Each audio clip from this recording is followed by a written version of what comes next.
This is the East Norwalk Neighborhood Association monthly community meeting for November 15th of 2021.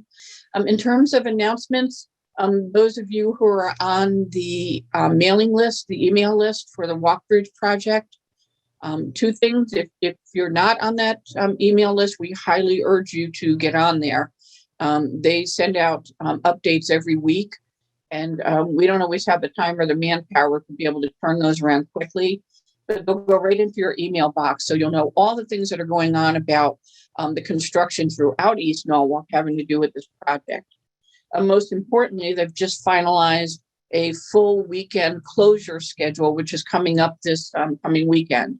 The East Avenue at the bridge will be closed starting Friday night at 8 o'clock and not reopening until approximately 6 a.m. on Monday morning. To sign up for the emails, you can go to walkbridgect.com. And also while you're there, there's like a 1 to 1.5 minute video that actually walks you through the detours north and south of how to get around that closure. You may want to share that with family and friends or visitors as well, even though there'll be detour signs and police. Under old business, we can talk about, someone brought it to my attention recently that, well, we knew before that the next study that planning and zoning is doing has to do with the industrial and marine waterfront areas on both sides of the river. But it was brought to my attention that I actually hadn't posted the link to the study that they're conducting now with the consultant. And this is, you'll see when you open the link, it was in our last email yesterday. And you'll see when you open it, it's not like a survey or anything. It's more of a new technology they're using with mapping, where you can go on and there are kind of push pins for different areas, and you highlight an area with a push pin, and then you can put your comments in there. I think they've said that they've had 60 respondents so far, and maybe over 600 people actually clicking on the link, but they're running at about a 60 response rate. So we urge people to take a look at that particular study format and participate in that. Also under old business, we're continuing to look to collaborate with the folks out of Greenwich who have started a major campaign called Stop 95 Noise.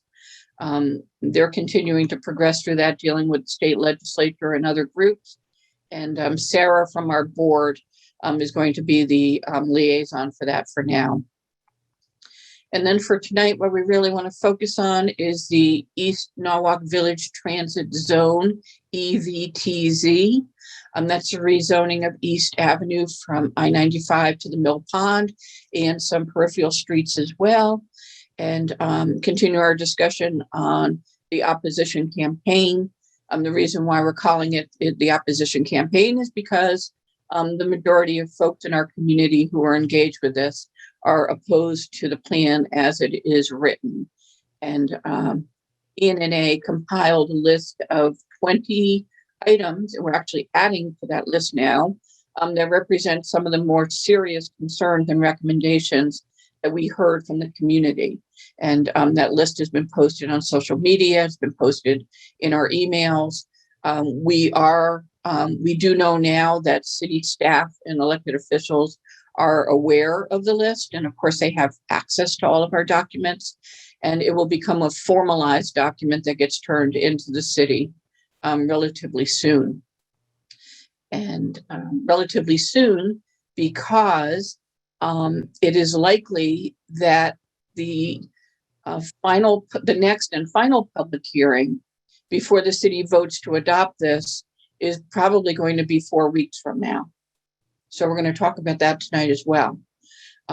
In conjunction with that, you should know that ENNA made a formal request today to the city to postpone that hearing, and listed some of the main reasons why we thought that it was incumbent on them to do that, and suggested that there shouldn't be any further review or public hearing on this until at least the end of January of 2022. We'll also want to be talking tonight about which residents will be volunteering and for what. At our last meeting, a lot of folks were very ambitious about wanting to help and do things within their own streets and throughout the community to get the word out and help us to really organize folks so that we can make a unified presence to the city and what our concerns are. And then, of course, we really are banking on being able to present a petition to the city that represents this community and Norwalk at large about just how many people are concerned with the way this plan is written. And right now, I think we're running at about 150 signatures on the petition. And my sense, and I've discussed this a little bit with the board, is that we probably need to get to 500 or 1,000 signatures for this really to be meaningful. And just to put that in perspective, for those of you who recall the Norton opposition campaign that we had, I think the final count on that petition ended up being over 1,700 people. So we know that we have that reach in the community, and we're hoping that with a little bit of effort and some volunteering from you folks that we can reach that level again. If we have some time, there's also some new business working with the city to get clarification on just how they actually prioritize street paving, sidewalks, and curbing walk. And curbing, I'm sorry. And anyone who follows the agendas will see that there was a bizarre item on the traffic authority agenda today, actually having to do with my street. So it was even more bizarre that I didn't know about it, where the city is suggesting enhancing the stop here on Red at Olmsted to be a don't block the box. And we have a whole slew of concerns with that. So I spoke before the traffic authority today, and they agreed to go ahead and table that item rather than vote on it today. And they'll be taking it up at their December meeting. So you'll hear more about that in the coming weeks. Okay, so what I wanted to do is just kind of make this more of like an open mic night again with the participants that are here, so that we can open this up for a discussion on what people are feeling about this plan, if you have any new input to it, if you have any suggestions or comments that you think possibly weren't already covered in the list of 20 items that we've put together. We'd like to hear those. We obviously want to present as many concerns to the city as we can. And we also want to present as many recommendations and suggestions as we can as well. In an unscientific survey that we're also conducting at the same time, which is it's still active on our website, right, Charles? The survey link? Yes, it is. Okay, thanks. So if you go to the website, you can still participate in the survey. It's just like 3 quick questions, unscientific, but it really speaks to looking to see how many folks are familiar with the plan. And then 2 questions, or answering a question about, are you like completely opposed to the plan that the way that it's, presented right now, and it can't really be, modified to make it any more palatable? Or do you think that the plan can be modified and be saved so that we can maybe find some middle ground with the city for just what type of development should happen here in East Norwalk? And the last time I checked, it was running just about 50-50, which is good. And it also shows the city that there's, a fair amount of people who are really willing, even at this late hour, to take another look at this plan, hit the pause button and see what we can do to make it a better plan. But of course, we understand and we respect the other 50% of the people who say this thing just can't go through at all the way it's written. And it either needs to be scrapped or, completely start over again. So basically, what we did a couple weeks ago, you may recall that we put together, for lack of a better term, we put together a opposition toolkit. And it really represents different components of how we would be communicating our concerns and our recommendations to the city. I just mentioned one major component of it, which is the petition. When we were putting that together and at our last meeting, folks also asked that in addition to the online petition, where we have about 150 signatures so far, that we make available that same thing in a paper format, so that there were a number of folks who were willing to print that out and also print out some flyers and walk that information around on their own streets within East Norwalk, so that they could meet some of their neighbors, make sure that they're aware of the project, and they could leave some reading material with them or direct them to our website. But also, there were probably some people that are aware of it, or just within a brief conversation, would be willing to sign the petition on the spot. So we're asking tonight that if you have volunteered to do that, or if you're already doing it, please send an email into us so that we know the people who are out there with paper petitions. We also would ask that make sure, that, well, mostly you're going to be within 06855, but when you're sharing this with friends and neighbors and family, all of the signatures must come from Norwalk residents, and we'll be culling through the signatures to exclude anyone from, say, Westport. I think we've had 2 from Westport so far. We'll make the zoning commission aware of those, but they won't be counted in for the total count. We also ask, if you're printing and doing the paper petitions, that you remember that those have to be turned in. The original copies have to be turned in to a board member, and we'll coordinate that with you as we get closer to starting to tally those up and actually use the documents. Another thing with the petition too is a lot of folks have signed it, and the petition site we use gives you, as a signer, it gives you an opportunity to sign anonymously, meaning the public who are viewing the petition screens don't see your name. However, the sponsors and administrators of the petition, meaning the ENNA board, we do see the name.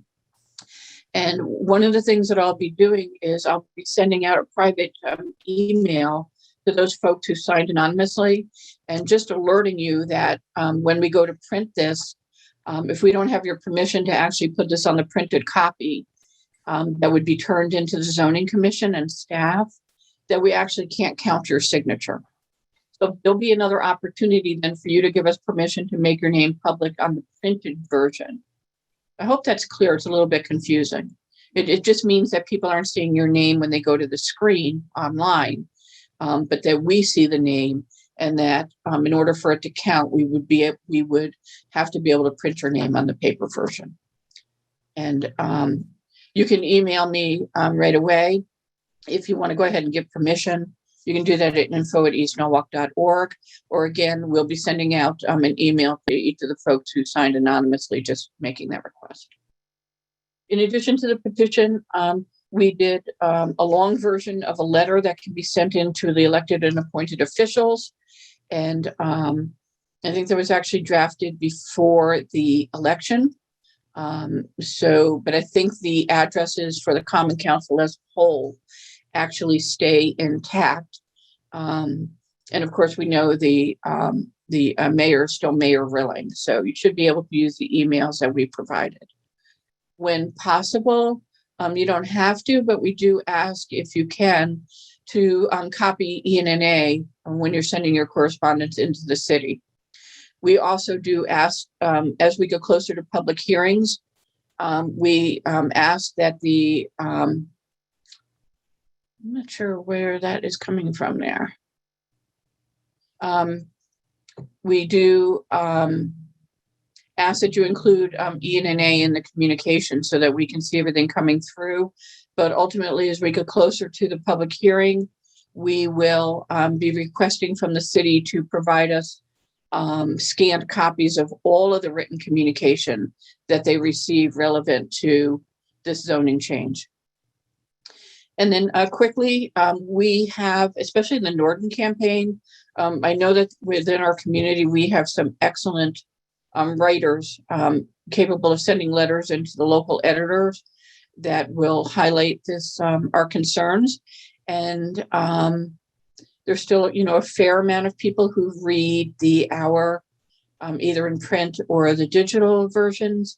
And that may prompt someone in our community who is not aware of the of this proposed plan. It may prompt them to reach out to ENNA, sign up for our newsletters, and learn more about it. The survey, as we just said, is active.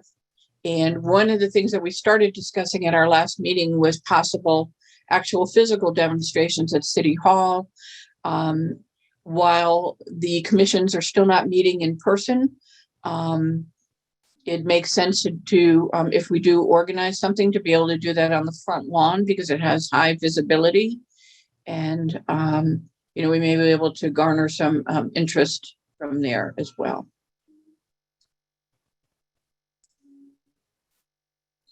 Okay, so that's kind of a highlight of where we are right now. Again, the only most recent thing that happened was the actual formal request to delay the public hearing. We needed to get that in right away because we didn't want to put undue burden on the P&Z director, Steve Kleppen, to kind of have to backpedal once he posts the legal notices for the public hearing. He has announced to both the Zoning Commission and the Planning Commission that he intends to, and the Zoning Commission has already agreed, that he intends to have the public hearing on December 15th, which is a Wednesday. One of the reasons why it's important for us to understand that date is because the Zoning Commission also has another major public hearing for that month having to do with an application on Richards Avenue. And so they're going to be adding in an additional meeting the week before. I think it's the 7th, 8th, or 9th. I'm not sure how they're working those dates. They may actually have 2 meetings in that week. What I'm getting to is that there is not going to be another Zoning Commission meeting then in December after December 15th. And Steve Kleppen has already indicated, and the Zoning Commission apparently has agreed, that this plan, their intent is to approve it before the end of the year. So what does that mean? It means, from all that we can figure out right now, is that Steve Kleppen and the Zoning Commission intend to have both the public hearing and the Zoning Commission discussion of it and vote in the same night. For those of you hanging around ENNA for a long, long time, you'll know that we always object to that because it doesn't feel as if the Zoning Commission or other commissions, for that matter, really then are going to be able to do their due diligence on their own or really take the time to consider and deliberate the public comment, especially on something as controversial as this plan, where there could be enough public speakers that this could go very late into the evening. A maneuver like that, unfortunately, is indicative to us that it's really, basically a fait accompli, and the public hearing is simply a legal formality in terms of conducting that. So our goal in asking them to move this to January is twofold. One, that we really think that they need to seriously consider and address our 20+ concerns, but also moving it out of December gives them an opportunity to have a public hearing, to possibly hold the public hearing open for additional comment, depending on how many people are speaking, and then to have a night that they can devote to discussing and addressing the concerns, and also doing any fact finding on any information that they may hear for the first time that night from experts, etc. And then before we open that up, I know Sarah's looking to speak. Another reason why we're concerned with this vote is because you may or may not know that the Ordinance Committee and the Common Council have approved now the combining of the separate Planning and Zoning Commissions in Norwalk, where we had 2 full commissions that considered applications like this and site plans and special permits, land use changes, etc. Effective January, those 2 commissions merge into one with reduced membership, obviously. And it means that developers and other applicants then only have to work with and present to one commission. And, basically we see that as why the city has done that is to, it doesn't really benefit the public. It benefits developers in terms of their time, and the time equals money with major applications. And so they're streamlining it basically for the developers. One of the things that I suggested when we put through the request to postpone this is that it didn't seem really reasonable that you would have a lame duck zoning commission voting on something that becomes the ultimate, kick the can down the road to the new commission. Some of which I think the way they're going to do this is all of the commissioners will be asked to tender their resignation, and then the mayor will then make his choice for the appointees and alternates and present those to the Common Council. And so they'll have the opportunity to vote on those appointees from the mayor. We suspect that some of the existing commissioners will reapply and will be reappointed, but we don't know how many new people may be on. Okay. Sorry, go ahead, Charles, if you want to start doing chats and hands. Okay, Judy asked the first question in the chat. Are any merchants or property owners in favor of the plan, and have they organized? Okay. I can't say if anyone else has organized that would be in favor or any other opinion on this, nor do we know about the merchants and individual property owners. I can tell you that this is now the second request we made, and it was in the request again today, that we are trying to find out from Steve Kleppen exactly when the actual affected property owners are going to be notified about this zoning change. If you look at the EVT zone map and you look at the areas that are all hashed out in gray, coming all the way down East Avenue and then out into some of the peripheral streets, we are not certain as an organization if all of those property owners and or business and residential tenants are actually even aware of this zoning amendment and change. Legally, Steve Kleppen, as the applicant for the city, would only have to notify them in writing relevant to the public hearing. And so we believe that there's probably owners and or tenants that may not even be aware. So we made the second request to Steve Kleppen today, asking him when he would be doing the notification and through what manner, and suggesting that he do it ahead of the legal requirement to do it, asking him if he would give them no less than 12 weeks notice so that we could be sure that, the people who are actually literally impacted at their properties by this would have every opportunity to learn about it and get up to speed and ask questions and be involved. In terms of merchants, that's kind of an interesting question, Judy, because unlike the widening and lowering of East Avenue and that whole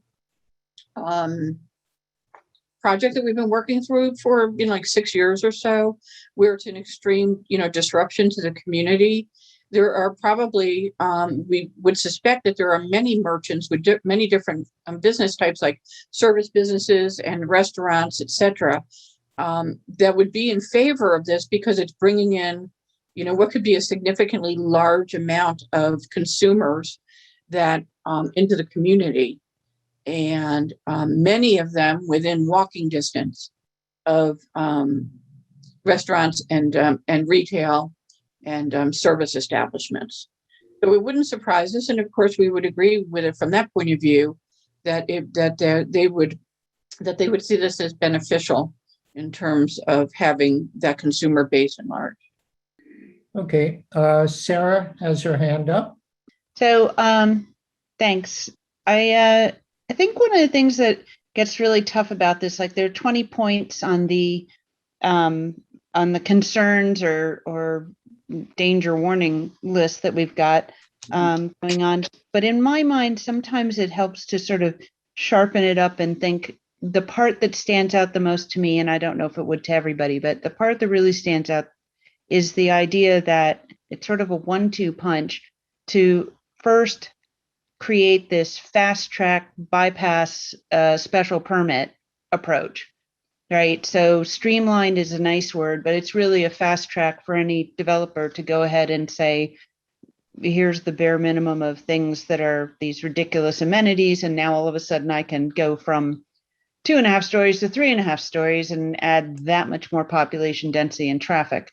So in my mind, it's almost like we need to make sure we're using the term like fast track, bypass, these things that make it clear that the special permitting process is a real giveaway to all the developers. It's almost like saying there isn't really zoning other than what a special permit would allow.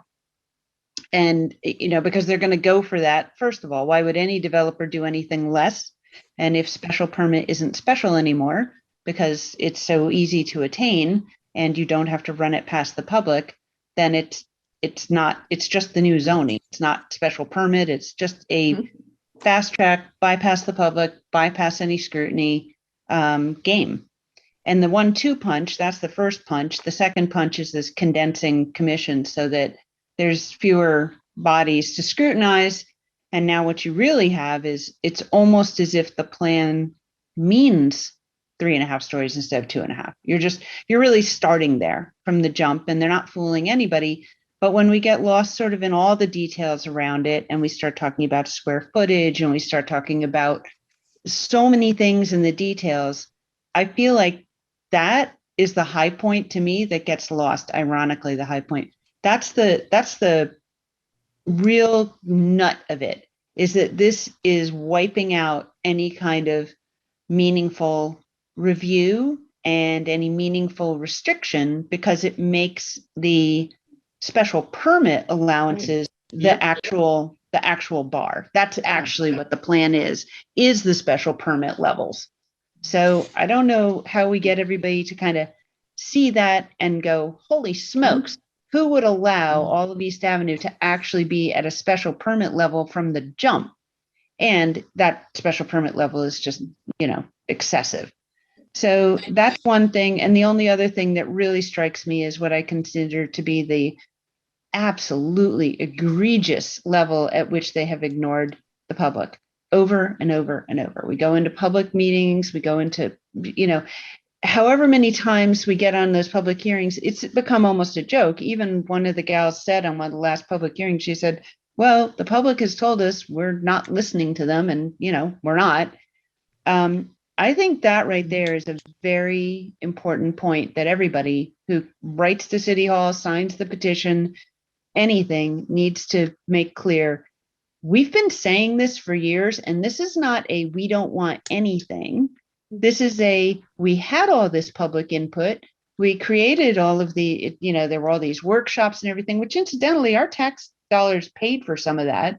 And giving all of our public input, and it's all just been ignored.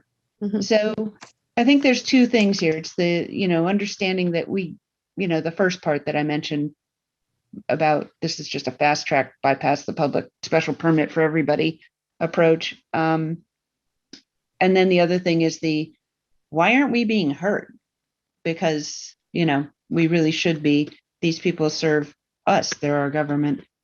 And so if people can make comments on the petition and tell your friends and neighbors, it's going to give us validity that they understand this is not just, somebody just signed it. And, it's really important to put a comment on that petition. It's also important that other people besides the ENNA board members are speaking up, writing, emails, whatever it takes. Share with your neighbors, get them to understand what this means.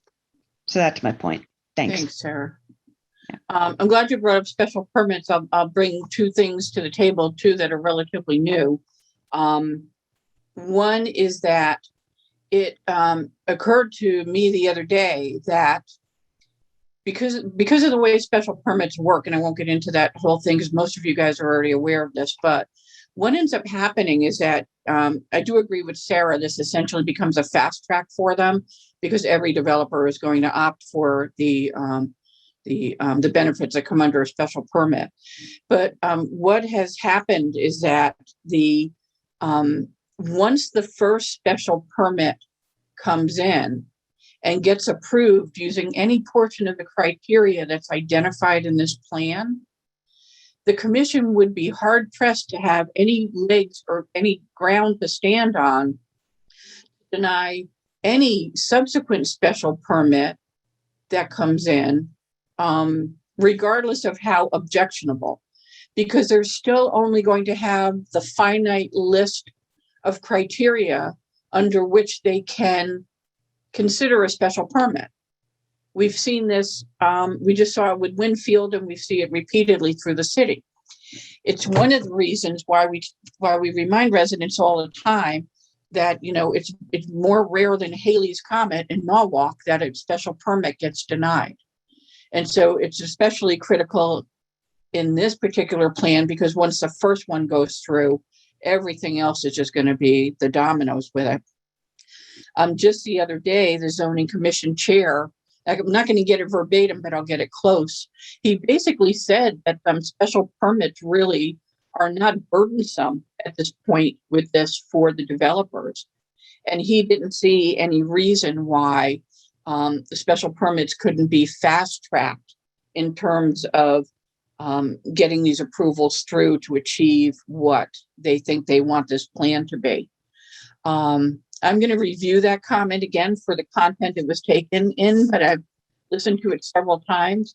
And I would have to say that it's a point that we're going to raise, because the city repeatedly tries to calm the fears of the community with development like this by kind of patting us on our heads and saying, but don't worry, all of these applications will have to go through the very stringent special hearing process and be subject to public hearing. And so, in fact, there's nothing in there that protects us. It's basically just rubber stamping, and even the hands of the commission are tied. So the fact is that we need to prevent it from getting to that point. And it's one of the reasons we have to have them redefine what exactly would be permissible under a special permit. And I do agree with Sarah that we do have to maybe chunk into these and hone in on, the really relevant ones and give some examples. One of the things we can talk about is that there seems to be no limit on the size of a building on a particularly large parcel when it comes in under special permit, like the actual gross area of the building. And so you'll see some more of that information coming from me, but it would be something that, if it came in as a special permit, is likely to just fly right through there. So I think at the last meeting too, someone had suggested from like a visibility point of view and an impact point of view, that the idea would be, first of all, we really need to know when this public hearing is going to be, because that is going to, a lot of other decisions are going to hinge upon whether or not we get this moved to January. Things like demonstrations, things like whether commissioners and elected officials are meeting back at City Hall again, which gives us an opportunity to be more visual, more seen at City Hall and outside of City Hall, but also to actually have a one of the demonstrations, if possible. Someone has suggested that we actually walk from East Avenue, on our side of the bridge, and actually walk all the way down East Avenue to City Hall. And I think that would be impactful, especially if we have the, the press there as well, which would be good. So we would definitely need volunteers to help to organize that. And I think we need to get an understanding quickly from the city on if they're going to forge ahead with this December public hearing, and then decide, because we have Thanksgiving now, we have the holidays coming up, when we would be able to do that, and who could organize it, and actually set a time. And I don't think we would need any permits for it, which is good. But we would also need someone to help to coordinate to get the press there as well. Okay, Jim, you're up next. Yeah, thank you, Charles. What you mentioned before, Diane, that Harry could handpick the commission. I mean, that just baffles my mind. It seems like it's so, even going back to the voting process or the election process, it's totally wrong. I mean, I think on that level, I mean, there's probably nothing we can do about it even with this group. But it's the first I'm hearing about it. And I apologize. I really haven't been keeping track of this whole thing. Where I live, I'm just outside of this zone, but of course it will affect me in my house. That's all I wanted to say was just that point. I'm just going to stay in the back and just listen at this point. Thank you. Thanks, Jim. Yeah, you'll definitely be impacted by this because, and that's, I think, something that we're trying to make people aware of. Like, you don't have to live like right on or off this corridor to be impacted. The impact of the traffic alone is going to be something that no one in East Norwalk will be able to escape. The people, just one other thing that I had also, Marvin Beach has got a pretty well organized group of citizens and community. I don't know, and I know a few people there on that end, and I've been letting them know, trying to get on the site and you're well organized site. I don't know if they're really, I don't know who's on this meeting now. I was actually expecting a lot more. Yeah, I was expecting a lot more too, and I'm just trying to check the participant list quick while you were talking. I can't read that fast, but Marvin Beach Association is on, as the association, they're on our email list, and then there are members who are on the list. We have asked in the past, and we have no reason to believe they're not doing it, is that when we send communication to Marvin Beach Association as the group, that they then disseminate that to all the Marvin Beach Association homeowners. Okay. And so I suspect that they're doing that. And we know from our own constant contact list that we get signups, shortly afterwards too. So I think they're not just relying on Marvin Beach, but a lot of people are signing up on their own to make sure that they're getting everything from us. But, certainly if you have personal contacts that are there, you may want to encourage them at their own meetings. There's a lot of stuff I think that's on their website that we don't see. I think you have to log in as a homeowner on Marvin Beach, so I don't see everything, but it may be worthwhile, and I'll do it as well, to encourage them to have this at whatever, if they have regularly scheduled association meetings. And I think what I can do too is maybe offer up myself or one of the board members, I'll speak for them, that we'd be happy to attend a Marvin Beach Association meeting and answer questions and share information on this. I'll ask with the people that I know if there's a meeting or if there's any kind of organization or of that sort. And then also my own neighbors. You and I can meet together, and I'm willing to do a door-to-door type thing, petition, if that's possible. I think the door-to-door is really key because, the penetration that we have is, we can always benefit from somebody just putting flyers in the door, not in the mailboxes again, but just putting flyers in the door and just driving people to our website or to our email just so that they can, get some more information on this. Another decision that is a couple of decisions that hinge upon if we can get this public hearing postponed or not, is whether or not we invest the time and money into doing postcard mailers, which were, fabulously successful for the Norton effort, and also whether or not we invest in getting lawn signs out, which we've already had a number of people email into us saying if we do the lawn signs, they definitely would want to have them. So I think hopefully we'll hear on this a decision on this hearing soon, and then we'll know just how fast we need to move in order to get more materials out there. 2 emails ago from us, in the email that I sent yesterday still has the whole opposition toolkit in there. So anyone who wants to do flyers, you can click on that link and you can print off your own flyers. If you're not capable of doing that, but you still want flyers to walk around, just call me or email me. I will print them off and we will we will get them delivered to you one way or another. I think just my last thing I'd like to say, Diane, is Mhm. that the Norton project was kind of a clear cut. We don't want tractor trailers, the noise pollution, etc. This project or village, whatever, it's a little more complicated. There may be some aspects to it that is beneficial Mhm. to us residents. And I For think sure. Judy, who I guess refuses to give her last name, and I'm curious about why, but it's her prerogative.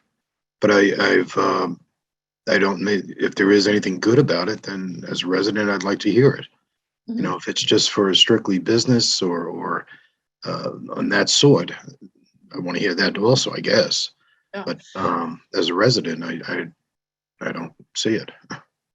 Yeah, no, yeah, I definitely agree with that, Jim. And I think we pointed out a number of times. And in the last public hearing back in September, there were a bunch of residents who spoke, and a number of those said, look, there are some things that they like in this plan, but overall, the possible implications of it and the unintended consequences of trying to get some of the stuff that we do want is what's really horrifying people. I want to make a point about it too, though. Some of the things that people like that have to do with walkability and infrastructure improvements really have nothing to do with this plan.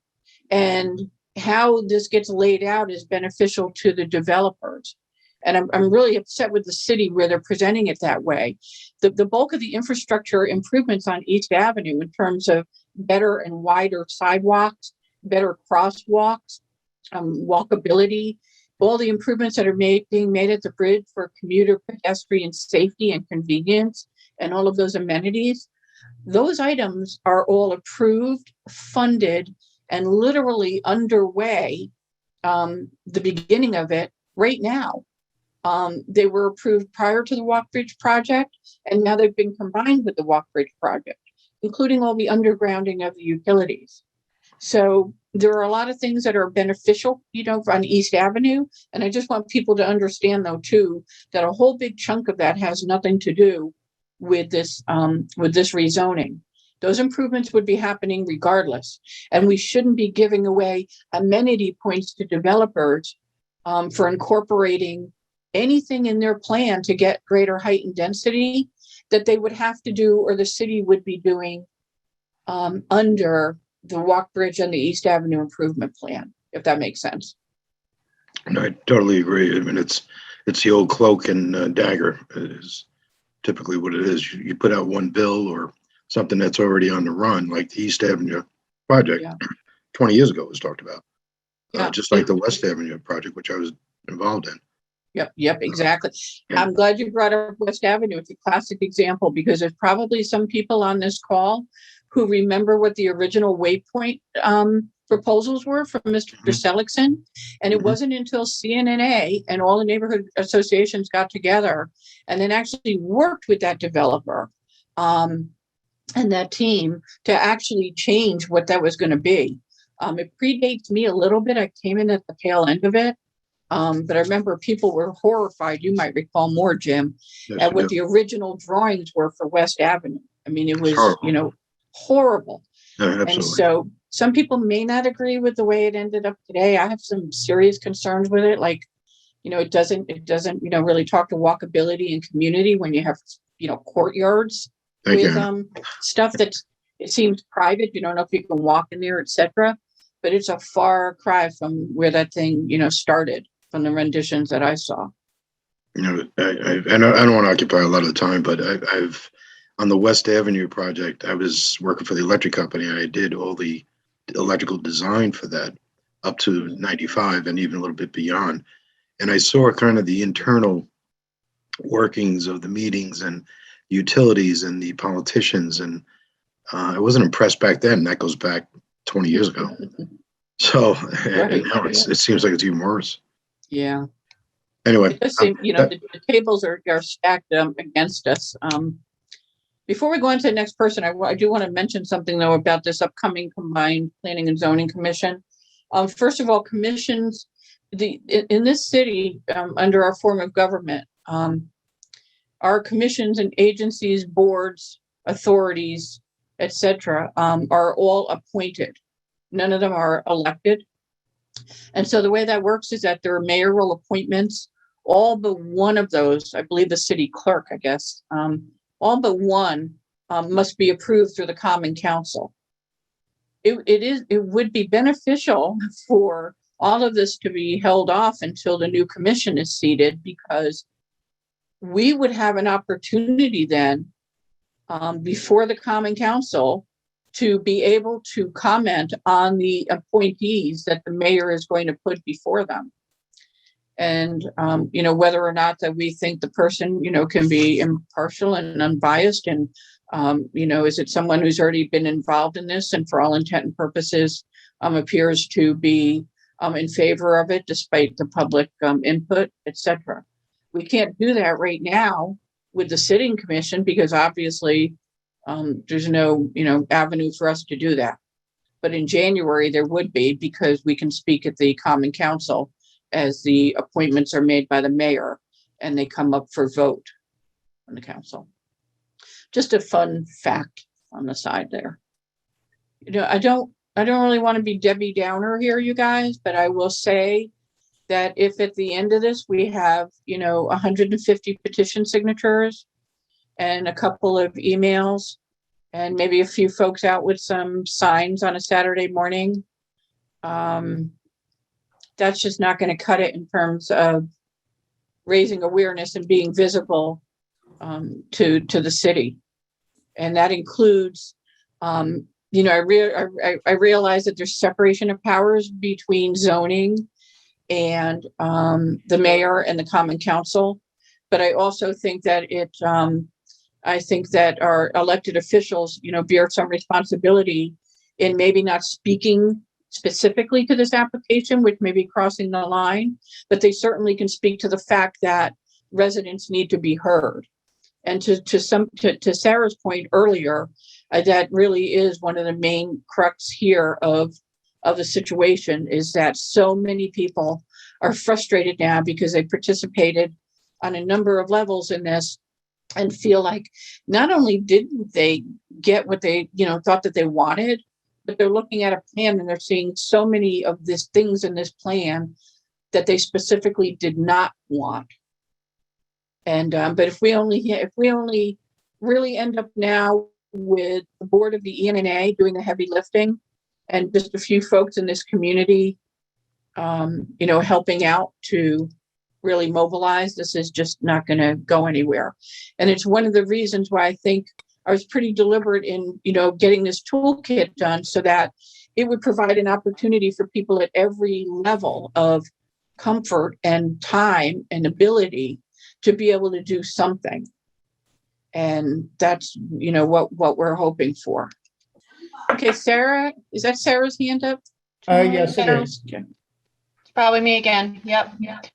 So I just want to come back to that date, right? Because if we're saying December 12th is, and this is, we've certainly seen it in the past, that if they say, okay, that's the day we have the hearing and the vote and the whole thing, and it all just happens in one shebang, it's just, it's just checking the box of public hearing, because there's nothing they're going to hear in that moment that changes what they were going to vote for that night. And as we've seen before, there's the drag it all out so that there's 5 members of the public left at 10 o'clock at night exhausted who barely can get their words out. So December 15th feels like a really critical all or nothing kind of date if we don't get a delay. And so if we're going to do lawn signs or people knocking on doors, or even just email your friends and ask them to email a friend or whatever it takes, it seems to me as if the urgency is like right now. Is that about right, or am I missing something? Yeah, there? it is. And that's why we're anxious to get an answer as soon as possible on the request. And I did copy the mayor as well, and that may also provoke some sense of urgency. My hope would be that, today is Monday. I think that we should be able to get an answer on this no later than the end of the week, knowing that going into next week we start Thanksgiving. But the sooner the better. The good thing is that for things like lawn signs, hats off to I forget his name now. Charles, help me. It's Sign Smarts, right? Sign Smarts or Smart Yeah. Signs? Sign Uh, Smarts. yes. Okay, right here in East Norwalk over on First Street. The guy there is an absolute angel. I mean, he was able to turn on a dime once Charles got him the graphics. We had hundreds of signs on a 2-day turnaround. So I'm hoping we can do the same thing once we come up with some graphics. One of the things that we're waiting on is that we're always hesitant to put a date on a graphic because it could be a moving target. And so we're just more likely to say something like public hearing and direct people to the website. In terms of letter writing and all those other things and emails, those can happen, basically overnight. People should be doing that right now. It doesn't matter when the public hearing is, because the relevant points that people should be making in their emails, they should be making now. And it's just going to give us more time if it gets pushed out to January. But those emails going in now get shared with the commissioners via Steve Kleppen. And the more that we're raising concerns where we can start with that now, we may just raise enough concerns in their mind to say, you know what, these guys are right. So not only do they have some valid concerns, but we probably need to hold off on this hearing given that. Because the other thing too is, I'm not saying that we're going to do this, but the more we raise all of these concerns with the actual plan itself, but also the process under which it was developed, and now the process under which it's likely to be approved, could all become grounds for an appeal. And I just think, people should know that. I mean, we certainly don't want to kind of bank on that. But commissioners are pretty smart people. And as they see this information from the community, either they should recognize that themselves, or staff, meaning Steve Kleppen and his department, should be making them aware of that.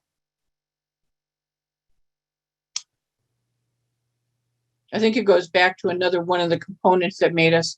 Whoops, did I lose my sound again, Charles? I'm sorry. No, you're there. So there, okay. I think it goes back to one of the components of the many that made us successful with Norton, because as you recall, near the very end, we were kind of beating the drum of repeating the same words over and over again about the unfairness of how that entire process was handled.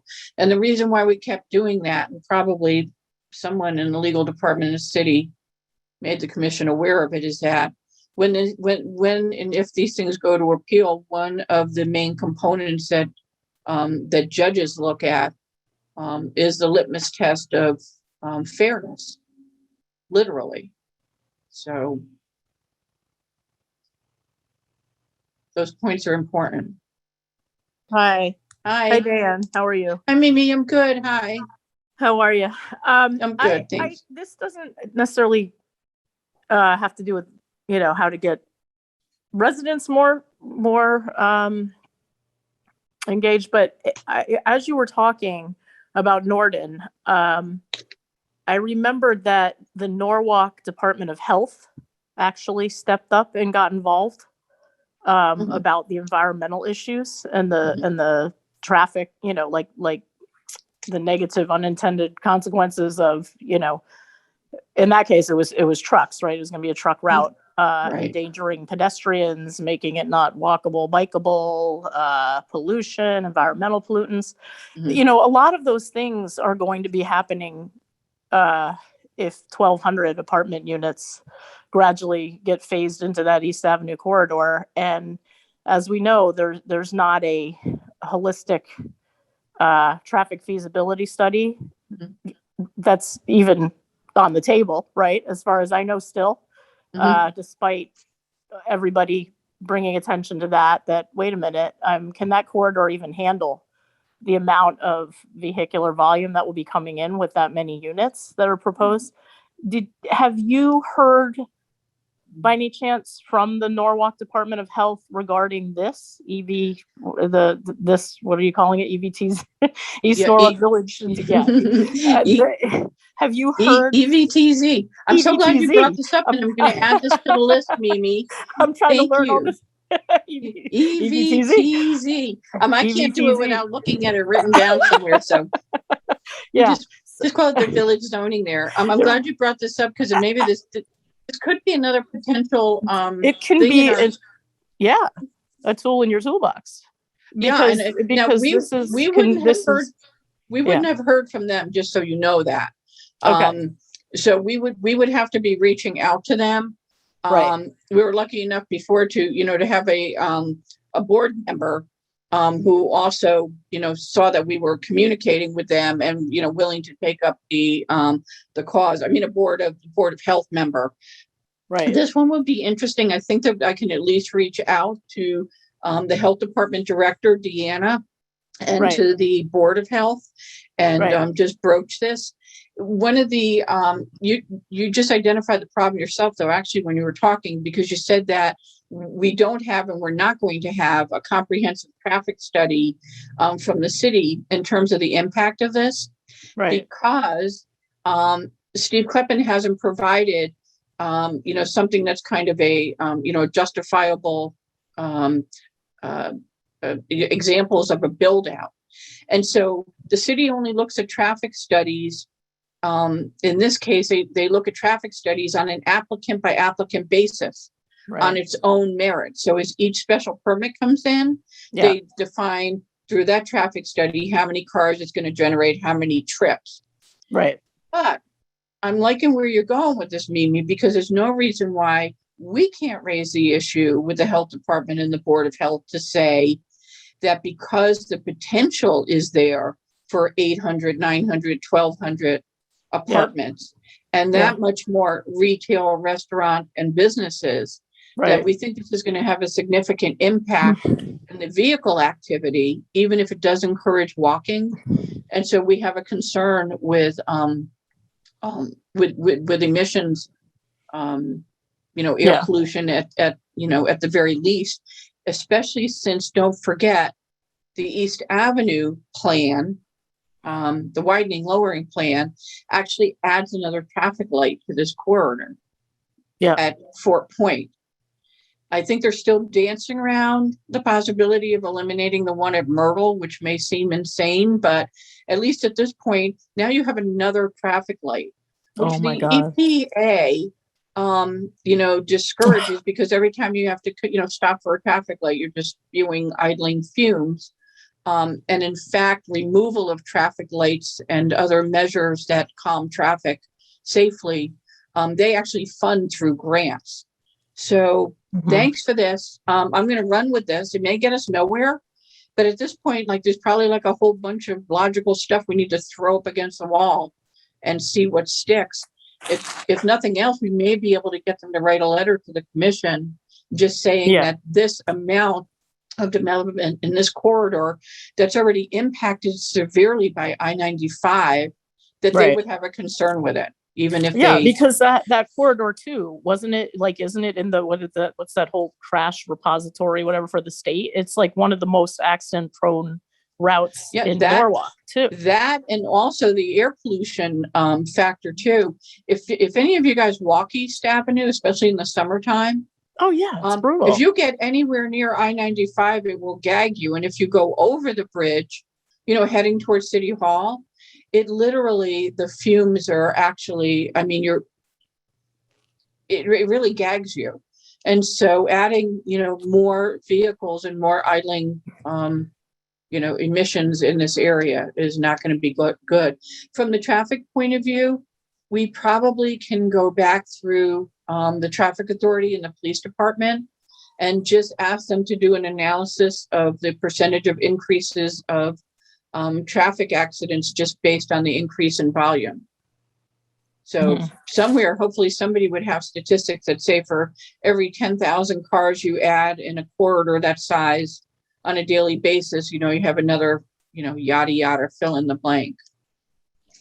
So I think I we can take noticed a look at it there are from both. there are traffic cameras there. I don't know if anyone else on this call has noticed that, but there are some kind of traffic cameras that are rigged up along Yes. East Avenue. Have you heard anything about what is that for? The traffic cameras, it's funny because I just appeared before the traffic authority today and the police commission and reminding everyone that, and they did too. In the state of Connecticut, you can't use traffic cameras for enforcement. You can only use them for traffic control For traffic and traffic management for studies. And so all of those lights ultimately, the ones that don't have cameras on them now will, but it's as a means of controlling traffic and helping the traffic engineers to make sure things are going smoothly and make adjustments when they need to. Before the state legislature, though, I just read the other day that there's some legislators who are probably every year they do this, but they're raising the point of having Connecticut change our statutes like so many other states have to make traffic cameras an enforceable tool. And so that they can actually issue tickets and infractions based off of cameras.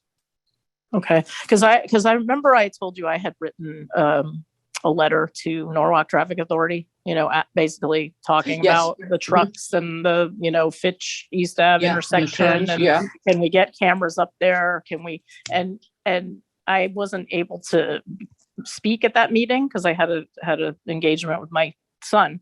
But I had, sent the letter in, they read it, Mayor Rilling discussed it very in depth, actually, in that meeting and said that, this is a great idea. Can we actually get the cameras up there? Can we see what's going on there? Let's do this. But then it just sort of fell dead in the water. Like I haven't heard anything after that. But he was encouraging that group and Mr. Yosak, right, the engineer, to get on that, to do a traffic cam study of the volume and the traffic patterns feeding into East Avenue. And I've heard nothing since. And then I went back to the August meeting. I think they canceled the meeting that month. Yeah. Like I went to see if I could see if they, would pick back up on that on the subsequent meeting. And I've heard nothing since. Yeah. Well, I would encourage you maybe just to, take a couple of minutes and just shoot a quick email to them just saying, this seems to have dropped off and can you give me an update on where it stands? Because especially with the traffic authority and a couple of others, I see that happens. That's something we'll get, moved as a discussion item and then you don't see it anymore. So I would definitely email them and just say, what's going on with this. Yeah. But, get an update on it. Because I know they were also. My idea was just to do, to maybe contact the Norwalk Department of Health. And then also I was curious too, does the church, does St. Thomas Church, are they aware of any of this? Like they're very aware of it because St. Thomas Church owns St. Thomas School across the street. Have they? And so they're very anything? aware of it. And they're one of spoken out or reached out. They are one of the only stakeholder groups that we know that the city has met personally with. But we're not privy to, necessarily what the conversations were, the documents. We also know that the church, school parcel is one that Steve Kleppen is extremely interested in having redeveloped. And it's one of the ones that he's shown renditions of where, it's completely gone. He calls it an eyesore, by the way. So we know that the church and the diocese, they're very aware of it. Yeah. Okay. Well, also the people who own all the Penny's properties. And I believe, if not all of them, at least two of the corporations with the gas stations. And I think possibly Dunkin' Donuts as well. Mm-hmm. Oh, boy. Oh, boy. Okay. Well, and my last thought was the up the way, right around the green, the other community group. What are they? I'm drawing a blank. The green. Norwalk Green, what are they called? Norwalk The Green Association. Yep. They're also having lots of issues and concerns about traffic and, not, things aren't really walkable, bikeable. It's very dangerous up there. People are speeding. Have they reached out to you guys at ENNA about this, involving this project? Because that's going to impact this. I mean, this will impact everybody. This will impact, the whole East Avenue corridor, even on the other side of I-95. Yeah, they So, really, like, they really reached haven't, out? and it's an interesting dynamic there. Just quickly for the group, the Norwalk Green Association actually formed after East Norwalk Neighborhood Association drew back to south of the highway. But the person who started that and who owns a bunch of property over there is literally, he's actually a developer, and he doesn't live in Norwalk. Brad Craighead, right? Right. And Yeah. so they tend to, because it's so different between the green area and our area, they tend to do things on their own. Yeah. I can tell you, though, that the one time that they did get involved was shortly after the formation of the group, and without meeting with ENNA, and Brad knows this, so I'm not saying anything that he and I haven't discussed. He came out strongly in favor on behalf of his group, in favor of the 230 East Avenue development, Spinnaker at the Brim and Crown. Yeah. Which we were opposed to. And so there seems to be, kind of a disconnect there in terms of priorities.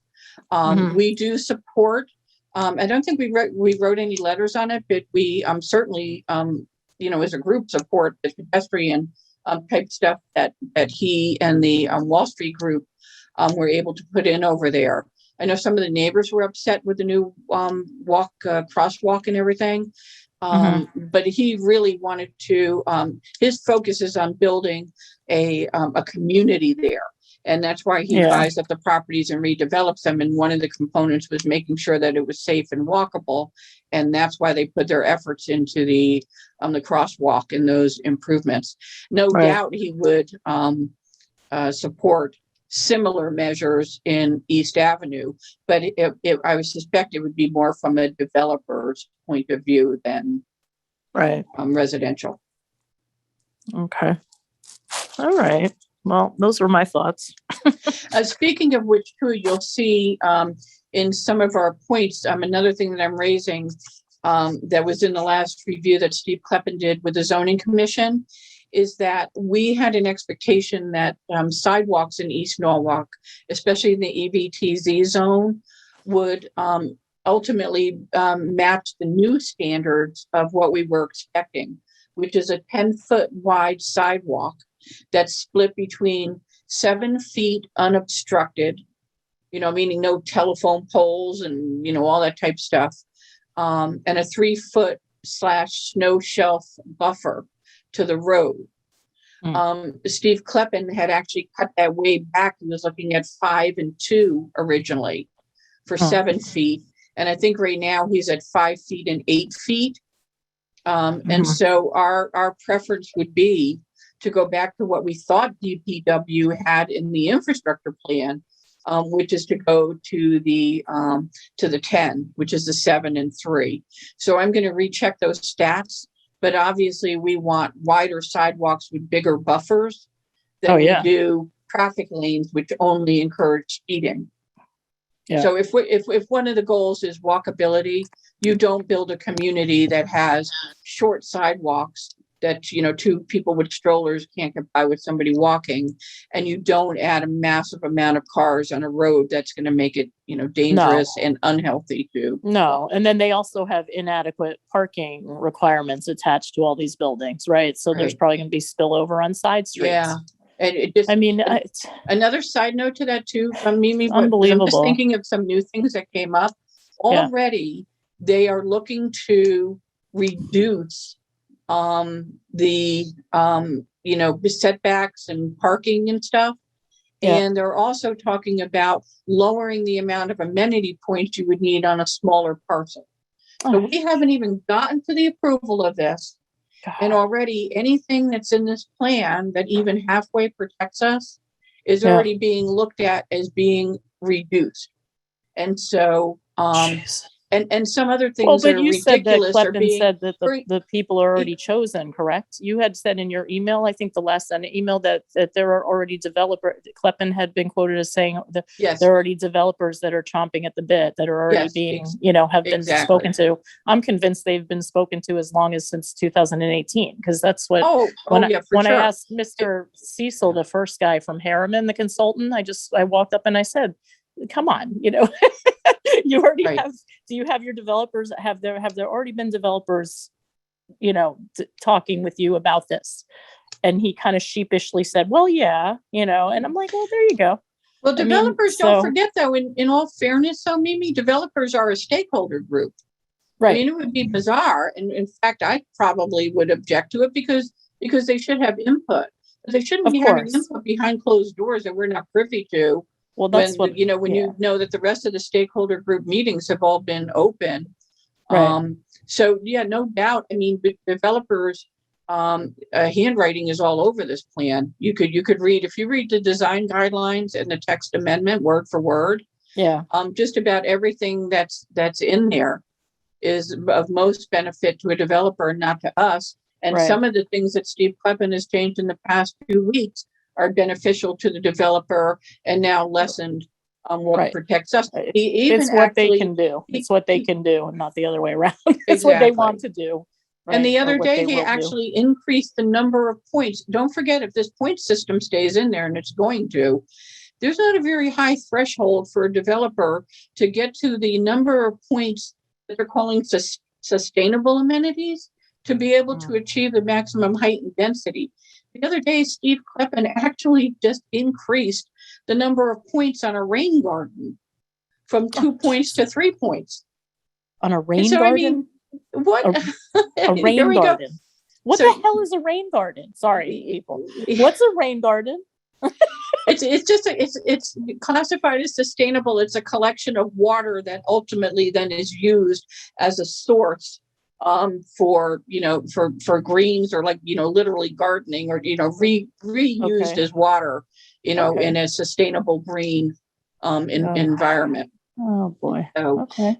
I mean, so now just start throwing more possible points to achieve that 20 points. And how meaningful is that to residents to have that? Not very. Thanks, Mimi. Yeah, you're welcome. I'm adding the Board of Health and the crash stuff in. Thanks. Yeah, I think it might be a good idea. Thanks. Could I just jump in with a question? We were talking about different groups and people who early on showed concern. And my thought was, during the beginnings of the TOD battle, the harbor master actually came out and raised a lot of concerns about the Wells Fargo area being so close to Mill Pond. Mhm. And I'm wondering what his stand is now on this, because I'm sure even the increase of exhaust from the amount of vehicles is going to definitely affect wildlife in the area. Two things on that. I just wrote that down. I'm going to try to find that out. I can send an email off on that tomorrow. But I do know that they typically will take something up as the actual application for the parcel comes in. So they may have been speaking in general to the plan for where it could impact either shellfish or, harbor, what's under their purview. But they would take that up specifically for development there. I'm glad you brought it up, though, because you're right. There's a bigger impact than just what Descala is going to do there. There is a bigger impact from what happens all around there. Presumably even with the air quality, they would be concerned with, the water impact. That's a good point. Thanks.